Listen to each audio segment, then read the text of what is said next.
Oke. Bismillahirrahmanirrahim. Assalamualaikum warahmatullahi wabarakatuh. Waalaikumsalam warahmatullahi wabarakatuh. Baik anak-anak, sebelum kita memulai pelajaran pada siang hari ini, alangkah baiknya kita berdoa bersama-sama terlebih dahulu. Berdoa mulai.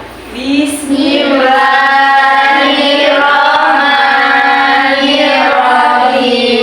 Raditu billahi robba wa bil islami dina wa bi Muhammadin nabiyya wa rasulah. Rabbi zidni ilma warzuqni fahma. Amin ya rabbal alamin. Oke, alhamdulillah. Gimana kabarnya hari ini, sehat? Sehat. Hari ini ada yang nggak hadir? Enggak. Alhamdulillah hadir semua ya, berarti sudah siap untuk Belajar. Oke anak-anak, sekarang kita mau belajar tentang apa? Evolusi. Pernah nggak sih kalian itu mengamati makanan yang basah itu biasanya kalau didiamkan lama-lama di udara terbuka itu biasanya akan membusuk dan keluar biasanya ya keluar jamur ataupun ulat atau belatung. Pernah nggak? Iya. Nah, itu kira-kira kenapa ya? Busuk. Nah, terus kira-kira belatungnya itu datangnya dari mana? Apakah dari makanan tersebut? Dari makanan? lingkungan. Nah, itu ada kaitannya dengan materi yang akan kita pelajari pada siang hari ini. Oh. Nah, di sini kita akan belajar tentang 4 topik pembahasan. Yang pertama itu adalah asal-usul kehidupan, yang kedua teori evolusi J. Lamarck, yang ketiga teori evolusi Darwin, dan yang keempat itu petunjuk adanya evolusi. Nah, asal-usul kehidupan ini ada 2 teori. Yang pertama itu teori abiogenesis atau generasio spontanea. Siapa yang mau baca? Iza. Ya, coba dibaca. Teori abiogenesis adalah teori yang menyatakan bahwa makhluk hidup terjadi begitu saja secara spontan. Makhluk hidup berasal dari benda tidak hidup. Terus? Teori ini dikemukakan oleh Aristoteles. Oke, terima kasih Mbak Iza. Nah, jadi teori yang pertama itu ada teori abiogenesis, yaitu menyatakan bahwa makhluk hidup itu terjadi secara spontan atau makhluk hidup berasal dari benda mati. Nah, mari kita lihat ke teori yang kedua, yaitu teori biogenesis, yaitu makhluk hidup berasal dari makhluk hidup sebelumnya. Jadi kalau yang tadi apa? Langsung spontan. Ya, kalau yang ini Berasal dari makhluk hidup sebelumnya. ya.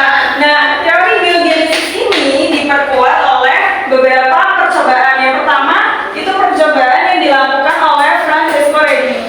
Jadi si Francesco Redi itu mengamati, dia itu melakukan percobaan.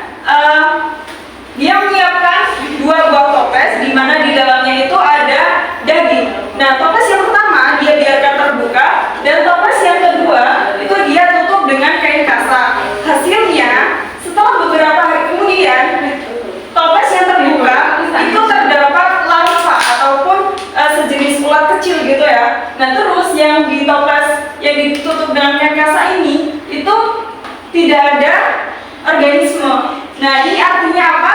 Artinya itu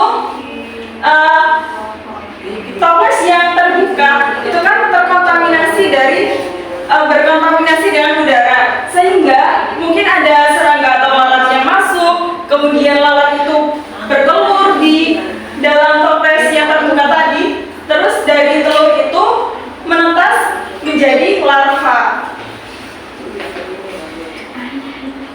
Kemudian yang kedua itu percobaan Lazarus Palazzani. Jadi si Lazarus Palazzani ini mendidihkan kaldu. Nah, terus di wadah yang pertama dia biarkan terbuka, dan di wadah yang kedua itu dia tutup.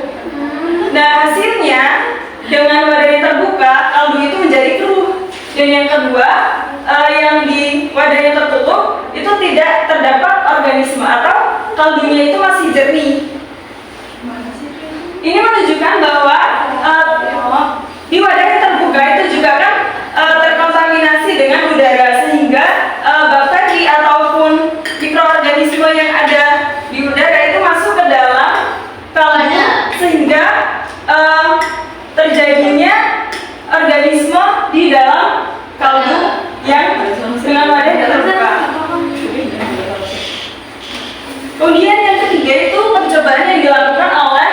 Louis Pasteur. Ini sama dengan yang dilakukan oleh Lazarus Falazani, tapi perbedaannya kalau di percobaan Louis Pasteur ini dia menutup wadahnya itu dengan menggunakan pipa yang berbentuk huruf S.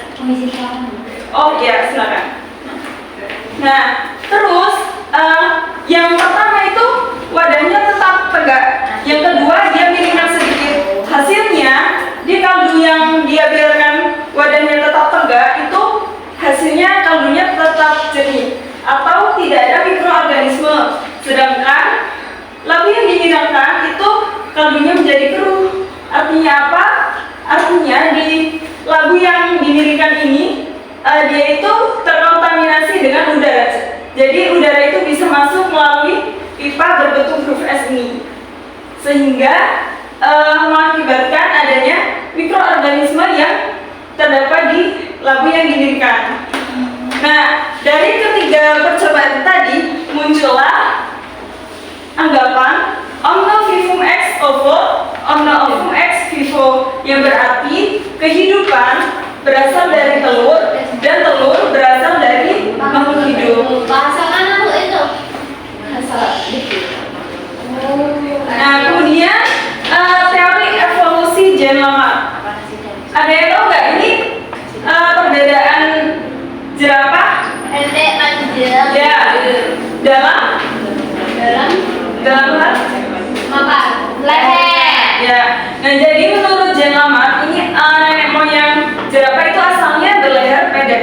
Akan tetapi jerapah ini mengalami evolusi. Nah, dan dia itu beradaptasi dengan makanannya. Dia itu kan memakan ranting ya, ranting dari pohon. Nah, pohonnya itu kan lebih tinggi daripada si jerapah itu sendiri. Nah, jadi dia itu berusaha untuk meraih ranting tersebut untuk dikonsumsi, sehingga karena lehernya itu sering digunakan, maka lama-kelamaan lehernya itu akan semakin panjang, sehingga ketika si jerapah ini bereproduksi, dia itu akan melahirkan keturunan yang sama dengan induknya, itu berleher panjang. Kemudian teori evolusi Darwin. Ini gambar apa? Ada yang tahu? Palu. Ya, burung. Nah, jadi si Darwin ini sebenarnya awal mulanya dia itu melakukan pelayaran. Nah, tujuan utamanya itu untuk memetakan pesisir pantai Amerika Selatan yang belum jelas. Akan tetapi di kepulauan saat dia sampai di Kepulauan Galapagos, dia itu turun ke daratan dan mengamati flora dan fauna yang ada di Kepulauan Galapagos. Nah, dan ini adalah salah satu temuannya, yaitu bluefish itu memiliki paruh yang berbeda-beda yang disesuaikan dengan dia itu pemakan apa. Nah, jadi di sini itu ada burung fish yang memakan biji, itu paruhnya lebih besar daripada burung fish yang memakan serangga. Nah, kemudian petunjuk adanya evolusi. Nah, bagaimana kita tahu nenek moyang itu berbeda dengan makhluk hidup yang sekarang? Nah, itu kita kaitkan dengan ini. Yang pertama ini gambar apa? Ada yang tahu? Kuda. Nah, jadi ternyata dulu kuda itu nggak segede seperti yang sekarang ini. Nah, kalau di sini 60 juta tahun yang lalu, kuda itu ukurannya kecil, mungkin seperti kucing atau anjing ya. Nah, seperti ini. Nah, terus lama-kelamaan seiring berjalannya waktu, kuda itu menjadi besar seperti ini. Yang tadinya memiliki kaki dengan jari 4. Nah, sekarang itu menjadi jarinya 1. Nah, mungkin ini adalah adaptasi yang dilakukan oleh kuda dengan habitatnya. Karena dulu itu kuda habitatnya itu di hutan dan sekarang di padang rumput. Sehingga ketika ada predator, dia kan supaya dia bisa lari lebih cepat karena ada predator. Nah, jadinya dia membutuhkan kaki yang lebih panjang dan lebih cepat untuk berlari, sehingga jarinya itu ini dari yang 4 itu menjadi 1 ya. Karena jari kuda semakin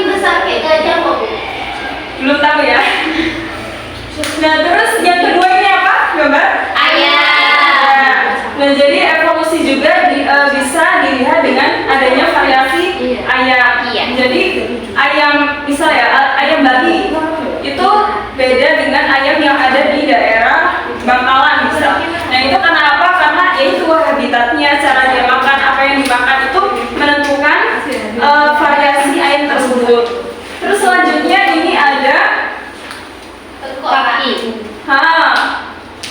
Homologi. Nah ini ada tangan manusia, kaki kucing, sayap kelelawar, sirip, depan lumba-lumba dan kaki kuda.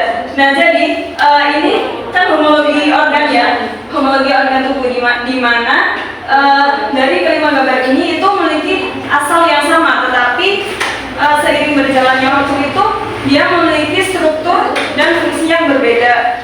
Kalau yang ini itu merupakan analogi. Kalau analogi itu asalnya berbeda tetapi memiliki fungsi yang sama. Contohnya di sini ada sayap kupu-kupu, burung, dan kelelawar. Dia asalnya beda tetapi memiliki fungsi yang sama, yaitu untuk terbang. Oke, materinya cukup itu. Ada yang ditanyakan? Ada yang masih bingung? Cukup Bu, udah. Oke, kalau sudah paham semua, Ibu mau dari kalian ada yang menyimpulkan salah satu. Ya, siapa? Iza. Juga dua.